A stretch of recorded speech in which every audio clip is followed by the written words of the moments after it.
works. There'll be a short video. Now we discussing afterwards, got some things to get in afterwards. Hold up, close to your mouth. So we're gonna go ahead and get started on this. There'll be a short video first, there'll be a presentation afterwards.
Sorry guys, different time out.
Every community association has one thing in common: physical assets that the association is responsible for.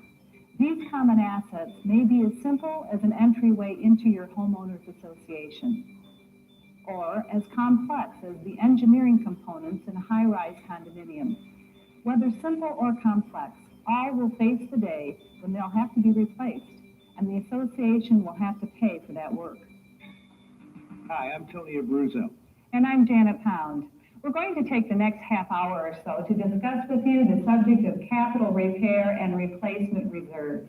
The first part of this video is aimed at members of the board of directors. Additionally, we've added a short section following the credits that you can use to show directly to the owners, possibly at a general meeting. In that section, we clearly explain the need for reserves and a reserve study and deal with some of the general objections. If you're having a problem getting owners to go along with the need to fund reserves, this certainly will be helpful. You know, when unit owners think of maintenance, they generally think of the day-to-day or seasonal maintenance that they can see being done by contractors or employees. Items like lawn cutting, building painting, or just cleaning the common recreational facilities lead an owner to believe that the regular assessment is taking care of the common areas. But even though the assessments are keeping the common areas looking good, these common areas are physical items, which will also deteriorate over time. and most will have to be replaced or undergo major renovation at some point during their life. It's for this replacement or major renovation that capital repairs and replacement reserves are necessary. You see, the concept of reserves is very simple when explaining it to someone.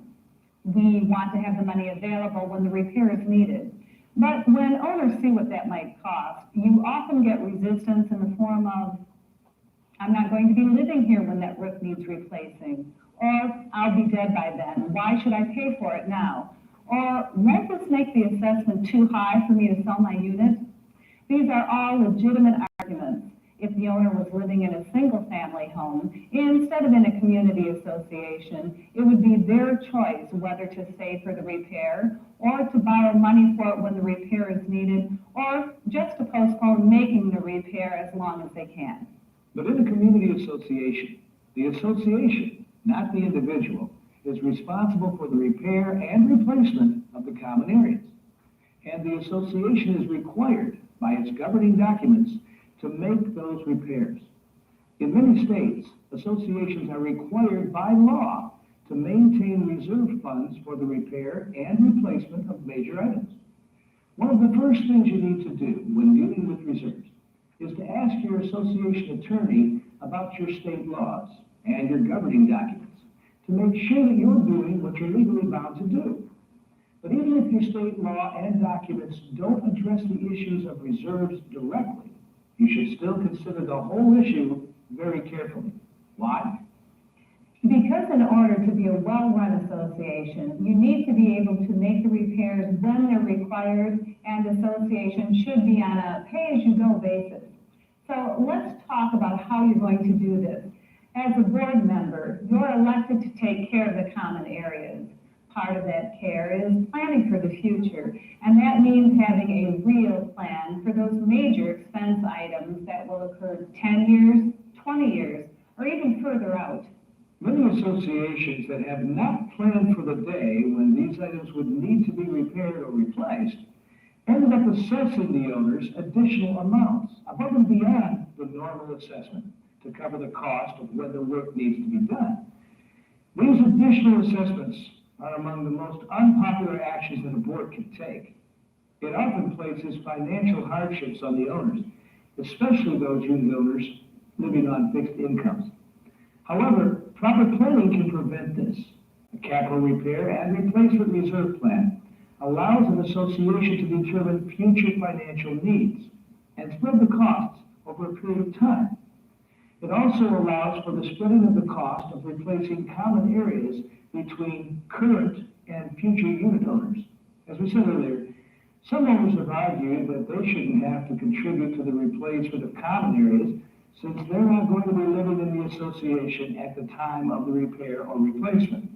However, it's only fair that existing unit owners pay for the current wear and tear on the common areas, just as the new owners will have to pay for it during their residency.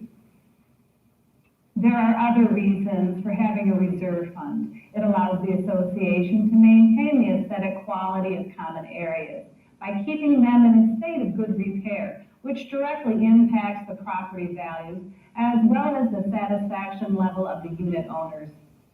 Many state laws specifically require the association to maintain a reserve fund. The secondary mortgage market looks at the association's reserve plan prior to lending. The American Institute of Certified Public Accountants now requires their auditors to disclose information in their reports regarding reserve funding. But basically, it's just good business to prepare for those things that you know are going to occur. No surprises should be the rule of all board operations. A well-run association should never have to face an additional assessment outside of a natural disaster that exceeds their insurance. You need a reserve plan.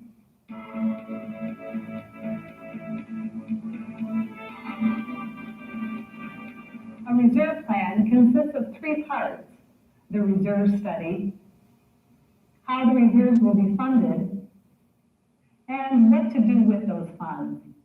Let's look at the reserve study first.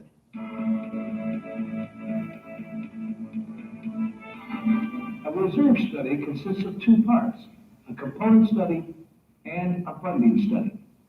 Because of the technical details involved, and because of the critical importance of the study, we would highly recommend that the association retain the services of a qualified individual or firm to conduct either or both sections of the study. Although no state law prohibits a board of directors from conducting their own reserve study, they could be exposing themselves to some potential liability if adequate funds are not set aside. If you're not an expert in this area, don't do it. If you decide to get the formal reserve study done by an outside firm, you need to develop a good set of specifications in order to get an apples-to-apples quote. One of the problems reserve planners face when they're trying to give associations a price on a reserve study is that they're very often given poor or no guidelines as to what is to be included in this study. When that happens, associations end up with quotes ranging everywhere from a Volkswagen to a Cadillac in pricing. Use the information you gain here to put together a good set of specs.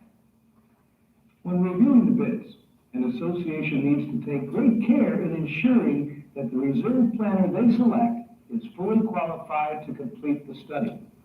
Have they received the designation from APRA or CAI? Both have established criteria to designate individuals who are qualified to prepare reserve studies for associations.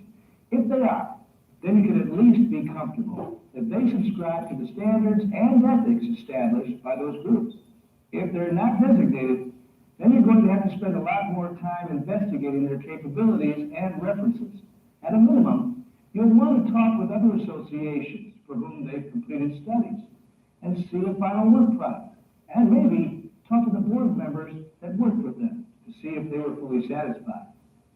Never contract for a reserve study until you're completely comfortable that the people doing the study are qualified to do one. There'll be more information about how to find these people in the credits at the end of this section of the tape. What if you don't have the funds to hire these experts right away? Well, the fact that an association may not be able to afford a full reserve study from a qualified individual or firm should only be a short-term postponement. An association could make use of one of the numerous reserve study kits available in order to initially get their reserve program off the ground. But they should plan for the day when they get a formal reserve study done by qualified people. In fact, they should reserve for this. If the association decides to have a reserve planner do the reserve study, they need to tell them what type of study they want done. A full reserve study is one in which 5 reserve study tasks are done.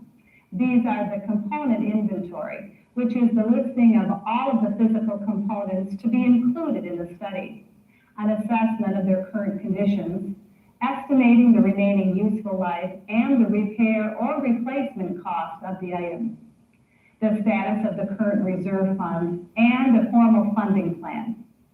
The second type of reserve study is termed the update with a site visit and on-site review. This includes all the 5 areas covered in the full reserve study, with the exception that the component inventory portion is accepted as is and is not reviewed for accuracy. This is generally done after a full reserve study has been done to see if the reserve plan is on track. The third type is an update with no site visit and off-site review, in which only 3 of the tasks are done. This would be the estimating of the remaining useful life and repair and replacement costs for the reserve component, as well as reviewing the current status of the fund and the funding plan. If this is your first reserve study, we would strongly urge you to get the full reserve study done the first time. Now, let's get back to how the reserve study is done. The first part of a reserve study determines which components of the association are to be included in the study. A component is a physical item that will deteriorate over time and needs to be repaired or replaced. Start with your association documents to determine which components should be included in the study. The easiest way to do this is to come up with a master list of all of the physical components in the association. Sit down with your attorney and review the list to make sure that One, everything is included. And two, to determine what the association is actually responsible for. Now, you might find some gray areas regarding responsibility, and this is a good time to clear those up. For example, windows and doors in a condominium association are sometimes considered part of the common areas, and sometimes not. As a side benefit, if you share this list with the unit owners, they will then have a document detailing what they're responsible for and what the association is responsible for. This greatly reduces the arguments over who is supposed to do what. In your documents, areas may be defined in general terms, such as roads, sidewalks, buildings, or may be broken down into a more detailed listing. In a homeowner association, this may include only recreational facilities and roads. In a condominium association, this may include the building structures, including siding, porches, windows, doors, sidewalks, fencing, etc. If you're in a high-rise condominium, this may include elevators, air handling systems, and other engineering equipment. When this part of the reserve study is done, the association often looks at the most basic and obvious items of the common areas, such as roads, roofs, siding, and the common recreational facilities, such as a clubhouse or pool. They may neglect to include those items that are not easily seen. For example, the association sometimes owns the water and sewer lines from the common buildings to the roads. When looking at mechanical equipment, don't forget the other subsidiary items that are part of the entire system. For example, a swimming pool filtration system includes pumps, possibly heaters, piping, automated chemical feeders, and other items. And with clubhouses, you've got the carpeting, furniture, or office equipment. These will all have to be replaced at some point in time. Once the list is finished, the board should determine which items will be taken care of in the annual operating budget and which items should be specifically put into the reserve plan. For example, if you have a pool, the cleaning is an ongoing maintenance expense, while replacement of the filter and pump would be considered a capital replacement. Cleaning the roads is a maintenance expense, while top dressing or resurfacing them would be a reserve item. Next, you need to collect information about the individual items. This is where you determine how much of what type of items do you have. For example, how many square feet of asphalt road? Then, the life and valuation estimate should be prepared. This is estimating the normal useful life of the component, its current condition, its remaining useful life, and the estimated repair or replacement cost for it. Using the road as an example again, how long should a road normally last? What condition is it now in? How old is it now? How much time does that leave before it will need to be repaired or replaced? And how much should that cost? In determining the useful life expectancy and how much of that is remaining, you'll need to find some source of information to guide you if you're not using a professional reserve analyst. You may find some of this information from the manufacturer of the item, or from trade associations that publish standards regarding the items, or you may even have it in your own files, if your association has repaired or replaced that item in the past.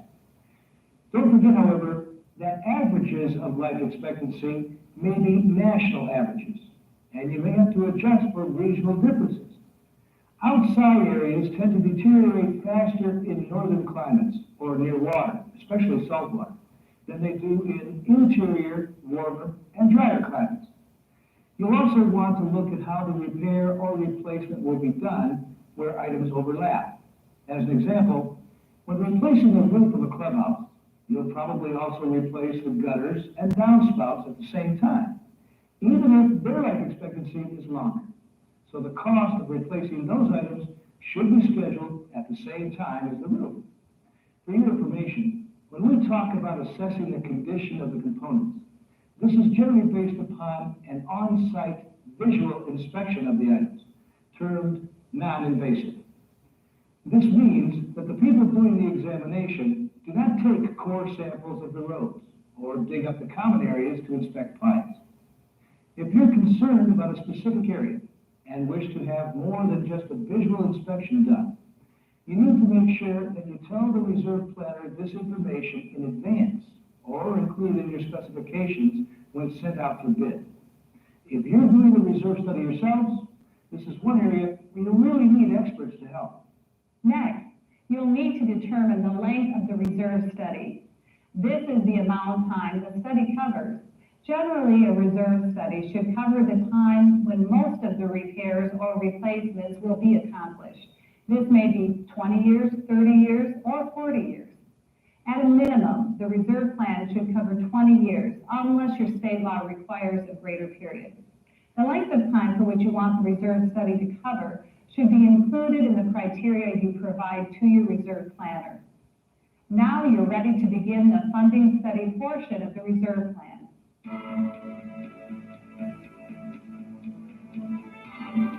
Check the state law again to see if it covers the area of reserve funding. Again, you'll need to sit down with the association's attorney and make sure that you're in compliance with the law. In some states, there's simply a general provision that adequate reserve funds be maintained. It's up to the board to make sure that what they're planning to put aside will be adequate. Adequate is generally defined as sufficient when the need arises. Although this is somewhat vague, you'll probably want to err on the side of caution. You'll want to make sure that your reserve study plans for sufficient funds to be available when the item is scheduled to be repaired or replaced. There are a variety of methods used by different reserve planners with different software programs to determine how much money is needed by the association for reserves and when it will be needed. Which method is used by your association or by your reserve planner is less critical than your understanding of just what information that particular method provides you with and what it means. We're not here to argue the pros and cons of each. Instead, we simply want to point out to you that you need to have a clear understanding of the method used. The financial study will examine the current state of your reserve funding and compare it to the projected expenses of the component study. It should recommend a plan for funding reserves in the future. The plan should show you in detail each of the components, when it's estimated that they will need to be repaired or replaced, the cost of that repair or replacement, and the annual contribution required to meet the cost at that particular time. All funding plans should take into account inflation, interest earnings, and taxes that will impact the reserve fund at any given point in time. You'll need to have your accountant review with you the best way for these items to be handled with respect to your financial reporting methods and your association's tax situation. That basically covers the reserve study and its two parts, the component and the funding study. When you have your final report, it should include a summary that can be given to all the owners, explaining in English what it means to them. Wow, look at the size of those numbers. Now, how is an association ever going to come up with that amount of money? I mean, they'll have to double their assessment, and the owners will never go for that. Remember, the board is responsible for preparing the reserve plan. How the reserves are funded is a second part, and an entirely separate issue. Here again, you'll want to double check your documents and your state law to see if they require full funding of the reserves. If they do, then just get on with it. If they don't, then the board is faced with some choices. Associations can generally raise funds three ways: through the normal assessment, through special or additional assessments, and, if your documents permit it, through borrowing. You can choose to fund the reserves by using any or all of these methods, but make sure all of the owners know which method has been selected and what it means, and that buyers moving into your community can make an informed decision about purchasing in your association. As an example, you may choose to raise the annual assessment slightly and make up any shortfall with an additional assessment at the time it's needed. That's fine, as long as it's legal and everyone concerned is informed. That would include adding a statement to any resale or escrow package for potential buyers that would let them know that they could expect an additional assessment when and for how much for certain expected repairs. This allows them to make an informed decision about their purchase. The board should always keep everything open and above board. If you decide that you might want to borrow part of the funds when the repairs are needed, you need to get all of the paperwork done way ahead of time. Borrowing usually requires a vote of the owners, so that needs to be done. Also, you should have all of the necessary approvals from the lending institution done prior to making this method of funding a formal part of your reserve plan. You don't want to count on being able to borrow only to be turned down at the critical time. In other words, don't panic when you see the numbers associated with reserves. Work on putting the best and most sensible funding plan together, always with the goal in mind. Have the money available when it's needed, and make sure everyone is aware of the plan. Now we come to the third part of the plan, and that is what to do with all that money.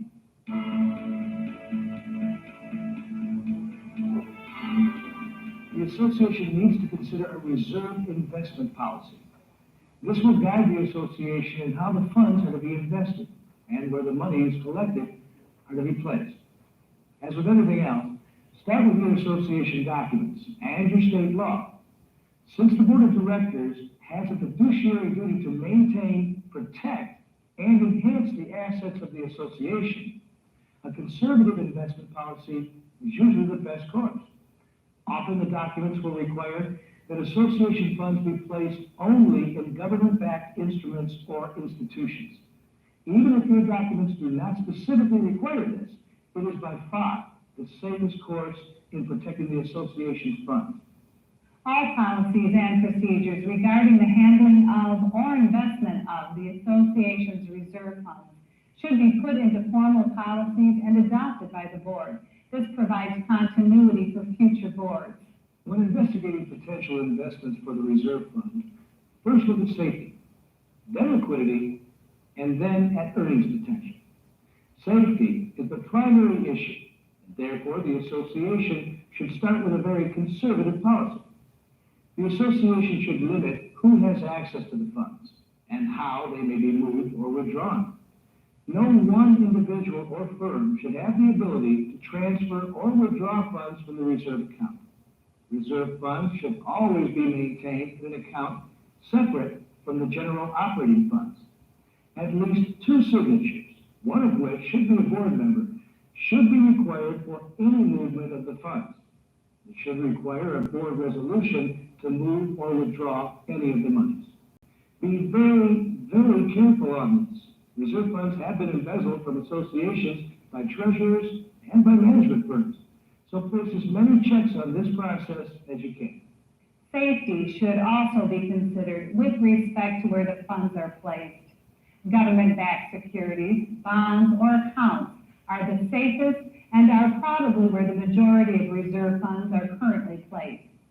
Since board members are not being paid to be investment counselors, they should not take the risk of investing association funds in instruments or institutions where the principal could be at risk.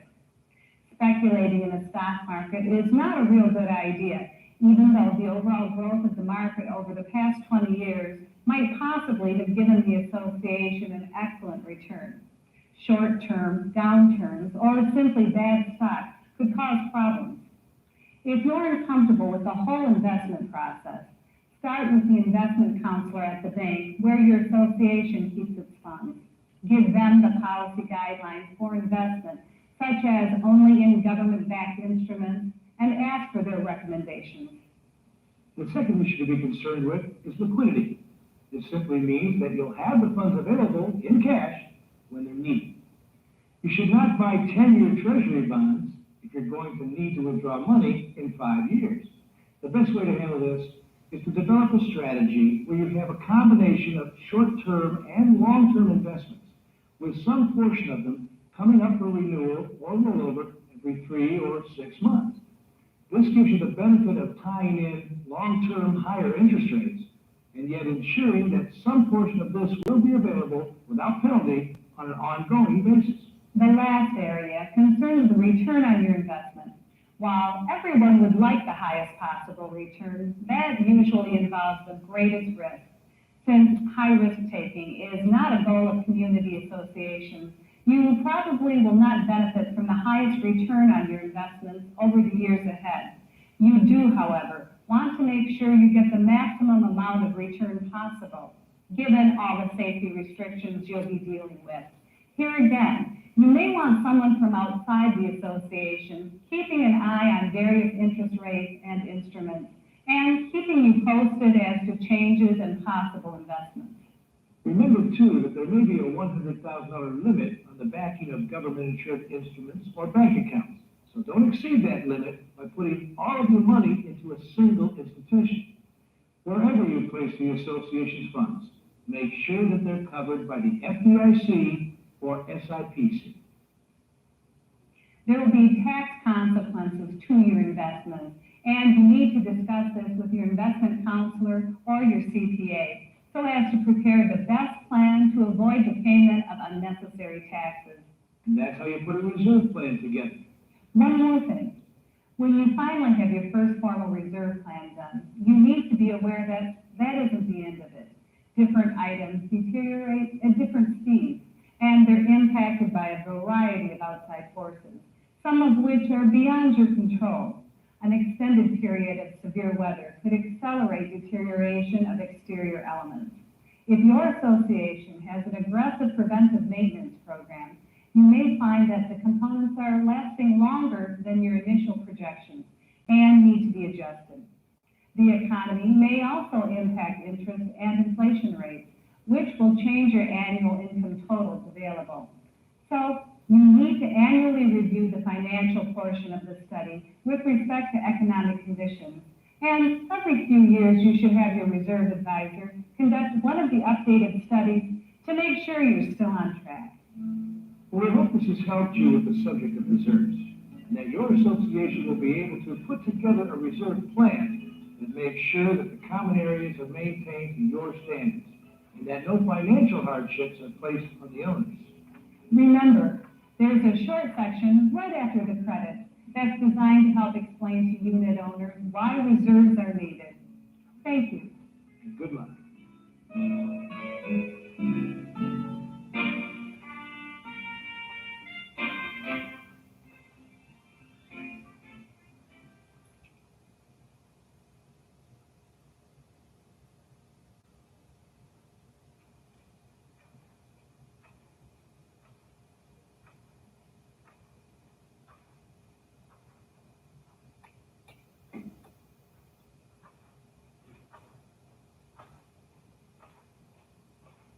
Thanks everybody for watching that short video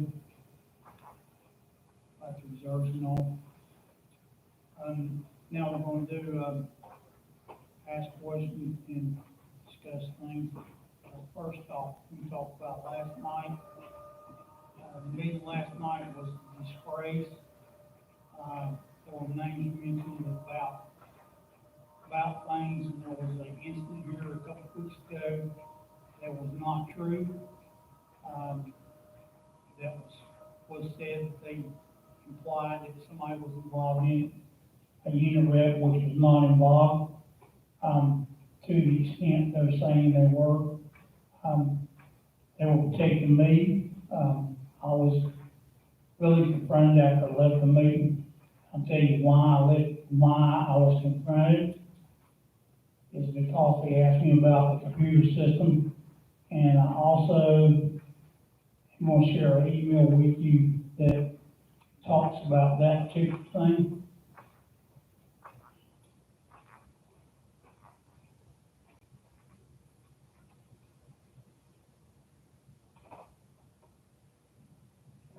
I know they're listening. I know they'll watch this video later, which is okay. This came from a previous board member. It said, Jerry, after hearing you state you are purchasing 9 new computers and 4 of them for the office, why is your GM getting a new computer when hers is not even a year old and has Windows 10 and Office 365? And the last board found out all the software was bootleg, illegal software, which last team installed on all the computers in the office. The problem is not with the Windows running. The problem is Access program itself is very old and not upgraded, and was free at the time. It was free, that's why the GM installed it. He usually first eBay issue at hand. How do create 3 computers in the office and guardhouse has to be updated and comply with the problems at hand. If you have any problems, contact me and I'll help you as much as I can. I spent many hours on this problem. This email right here is the exact reason why there was a confrontation out in the parking lot of this building. He asked me about computers and stepped toward me, and I said, if you knew the problems were illegal and was bootleg, then why did you not fix it? And that's why it all started. Not because of somebody, because Director Killer said that we did it on our end. No, they stepped in, the unit rep and the other person stepped in to keep me from being attacked at that time. There was video taken, if there was any injuries or anything, and why didn't they call the sheriff or whatever? The second email from the same person says, they watched the recent meeting and heard you not getting 9 computers, as you stated. Your GM had a new one and the co-captain had a new one, which is fine, but I can assume that you do not understand what I was saying. Let me make myself clear. Well, it's obvious from just the beginning of that they think that him in particular and that group think that I don't know what I'm doing. But it's obvious that we do because they got voted out. So, for them to make that, and the statements were made last night at the board meeting that was uncalled for, with names were being used, and everything else was totally false, and we got video to back it up, and I'm going to stand by that. Plus, they also been complaining about the computers in general.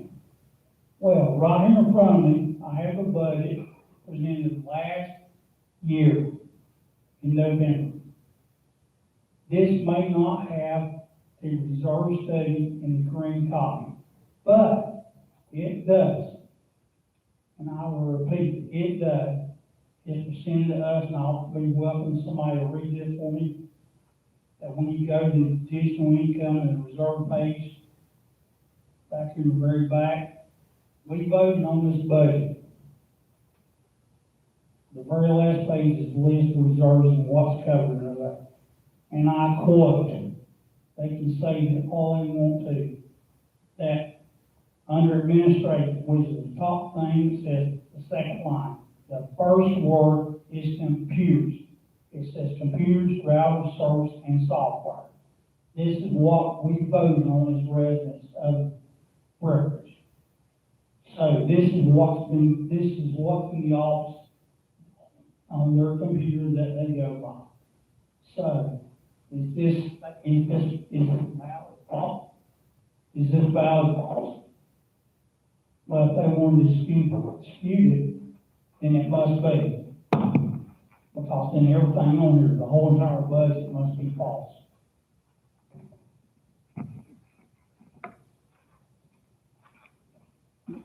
They want to go that road they tried it last night. I'll be willing for them to do whatever they want to do. If it goes for auditor or whatever, or arbitrator or whatever, let me show my evidence to present to the auditor, to the arbitrator, and let's see who will win that, okay? I challenge them. Also, the budget last year. It states,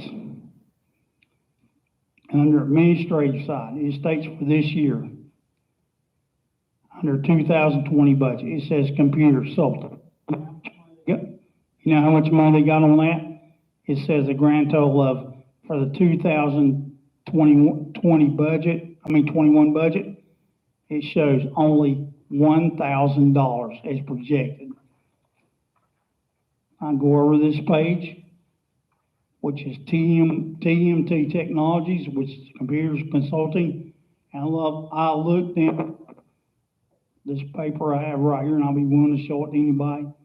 It's dated bills by vendor, and it says July through March of 21. The last date on this is March 26, 2021. I'll take January 1st.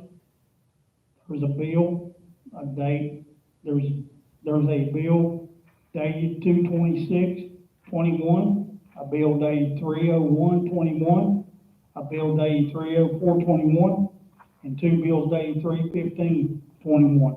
The total of those bills, I'm not adding them up. I can add them up in my head. They look like they're 1, 2, 3, 4, about $7,000. So they want to say that the budget says right here 1,000. They've already overspent before, from January 1st to the time I was elected. They already spent almost $7,000. So they were $6,000 over the budget. So on computer repairs. So if they want to say bootleg, and they want to say they should have fixed it last year and replaced them last year, because Microsoft IT people did not support it starting January 14th, 2020. So for them to come and say we're doing something illegal or improprieties is totally false, because I can show you right here, they do not fully fund the reserves for 2020 last year, and I had to write a check for $47,000 to cover that. Also, they made this budget, I don't care if they hear about this, fine with me. They made these numbers low. They intentionally done it. I say they intentionally done it because right there's one proof right there. They intentionally done it so residents would vote on a budget, no increase. And the last page of this thing, the budget,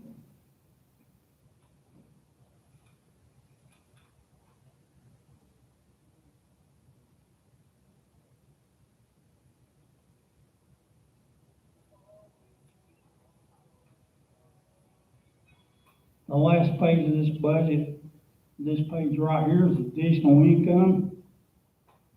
And it shows on this page that $27,000 in expense reimbursements. That is Friday night bingo, and it's not here because of COVID.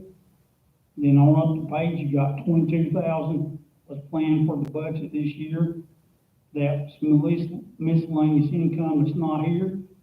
So they put this budget out. We can say that, I can say there was many things done last year that is why they got voted out.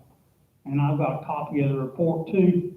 They talked about last night, and not only talked about the computers, but they talked about the ballot box being messed with. I got a report right here on my paper, right here on my desk.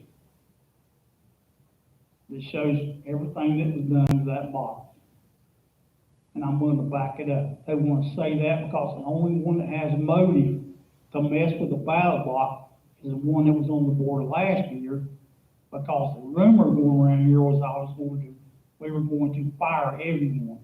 So why would somebody in the office, especially Carol, Lynn, Arlene, and Vivian, mess with the ballot box in any way? Because why would they take the risk that we were going to fire them? So that makes no sense whatsoever when you think about it. So, anybody got any questions? Come on up, Ken. Got a question? No, I understand. Okay. But that's basically the extent of that. We can go on down through here and show you. They want to attack somebody in public. Well, we're going to fight back. And if anybody's got any questions, I'll be glad to respond. Anybody from the audience? Okay.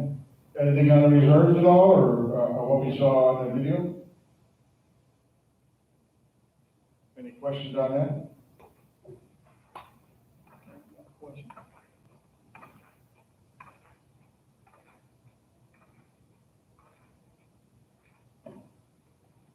I just want to make a comment about the incident that happened.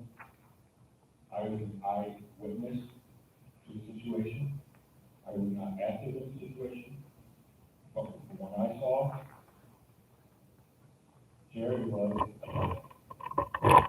and he was leading into the road along with anyone else that was with him from the attack for the 10 people that were mentioned in the meeting last night. And I thank you, Jerry, for being present.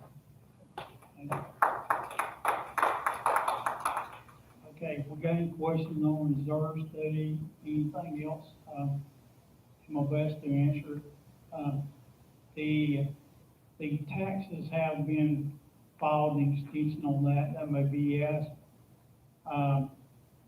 The budget, annual budget is supposed to be ready any day now.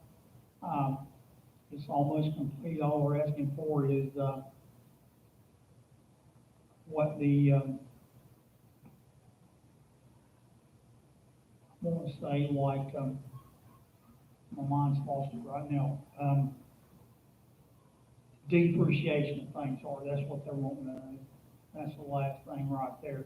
Then we'll have accurate figures as far as the budget next year. I've got it right here. I don't have the exact budget in front of me, but I had, I took a sheet and I had Lynn print off a payroll.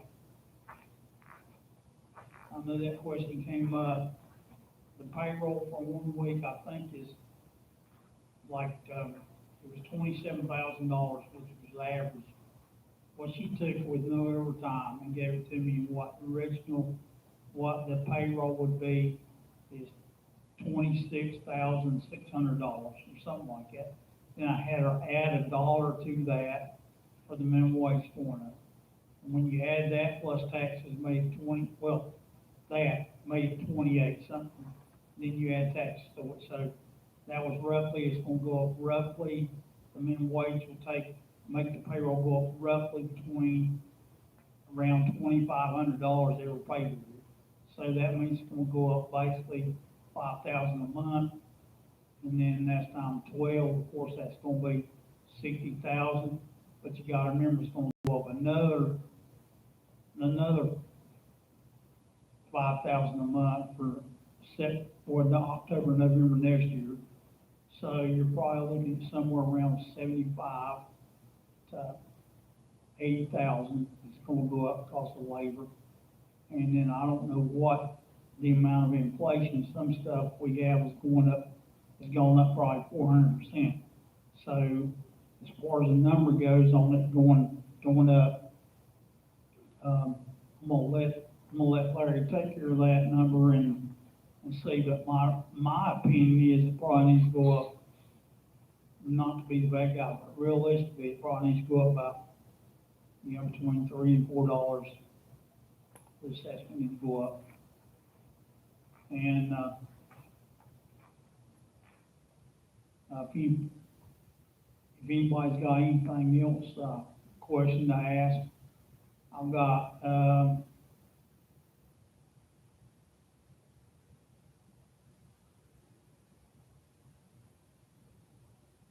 okay, I got a question online. It's not really a question, it's a comment. The comment was made, they feel it's not appropriate for a board member to engage in gossip and discuss things, something he was not witness to. Well, I agree to that. That's just, somebody could just write it on a piece of paper. So let's see if there's any other questions here.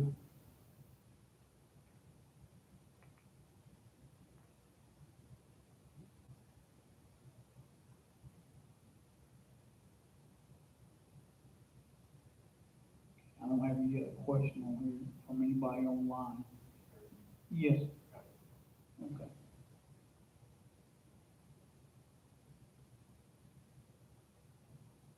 I know I've asked this before. Which is going to arrive first, our new budget or the closing report for last year? The closing wasn't report for last year should arrive first, because I think it's supposed to be ready actually tomorrow. But I'm not sure if it's gonna be here tomorrow or not, but that'll tell. And what I'm looking for on that, so there's two things we're looking for that are not on a sheet that I have.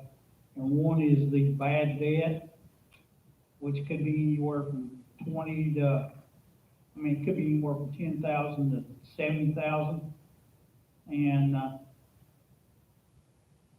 so that could affect whether, how much they was over last year, if they was over any at all. But I just showed you that on the computers, they had already spent $7,000 already, or basically before we took office. So when somebody asked me last time, town hall meeting, if I thought it was over or not, I said, well, they spent it all. I still think that they probably spent it all, because that's just one line that's $6,000 over before I took office, before we was elected. And that was just one item. So I'm sure that some of them, other items are closed, and then you gotta figure that I paid the reserves for 1 month, which is I think it was 47,000. And, so instead of being over 88,000 like the paper says, they will probably end up being close to being short. If they're over, it'd probably be less than $10,000 if they were. I don't think it was. So, anyway, the accusation last night was, another accusation that came up last night was, that I've left him out of the loop on things. And that's true to an extent, because of how bad things were messed up last year. I personally, take the blame for that. I left them out of stuff because I did not want to get messed up. I will take that responsibility, because I've seen what a disaster it was last year, and just the stuff that's been pulled this year. Why would somebody in the group call the roofing consultant and pretend to be somebody they're not to get information when we already gave them information? So they pull stunts like that, and I'm sure that's uncalled for too. And if I had my way, somebody'd be going to jail for what I've seen. So, they can say what they want to. Any other questions? Well, if you want to tell them, the roof repair in the corner by D room has been fixed by Maintenance X for free. Okay, I will say that the roof repair has been fixed in D room. Just temporarily? It's So we can temporarily run- run, it's been fixed. Also, just, it wasn't here last night or heard anything, was spoken, the parking lot's been fixed and the paving's been done, where that tree used to be, and then the pavement at the front of the park has been done. And yes, those roads were crowned, and everything. Another question I have here, was the budget been ever balanced over the last few years? Well, I can give you that answer. I don't mind doing it.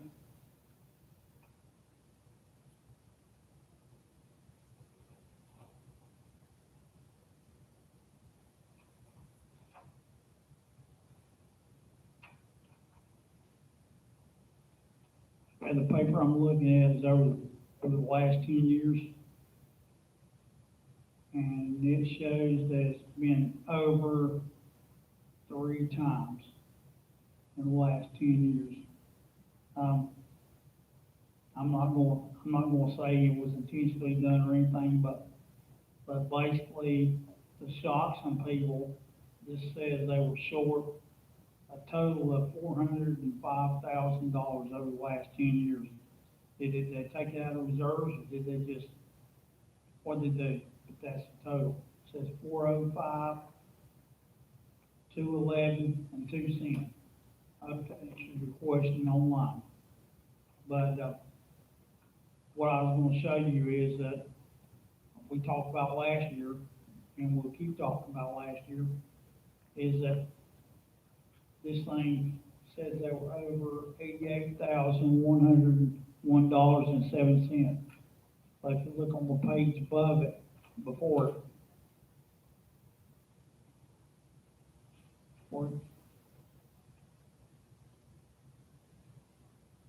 what's it about bad debt?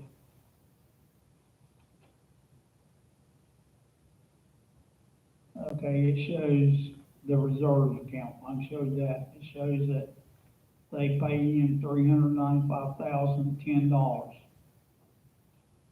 What you voted on, what people voted on was $440,000.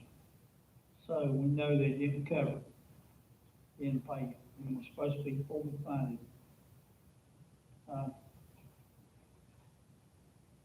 Okay, let's see if they got any other question online while I'm here.